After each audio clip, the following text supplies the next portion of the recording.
Diapers ഇടുമ്പോഴേ ആ പൂക്കൾക്കൊടിയിൽ വരാത്ത രീതിയിൽ വേണം, അതിന് താഴെ നിൽക്കുന്ന രീതിയിൽ ഇടണം കേട്ടോ.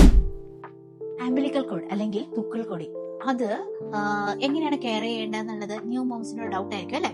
സോ അവർക്ക് വേണ്ടിയുള്ളതാണ് ഈ വീഡിയോ. സോ ന്യൂ മോംസിന് എല്ലാം അയച്ചു കൊടുത്തോളൂ. പണ്ടത്തെ ആൾക്കാർ ശരിക്കും പറഞ്ഞാൽ അവിടെ എണ്ണയും ഉപ്പും ഒക്കെ ഇടുമായിരുന്നു കേട്ടോ. അങ്ങനത്തെ ഒന്നും ഇപ്പൊ റെക്കമെൻഡ് ചെയ്യുന്നില്ല, ഇടരുത്.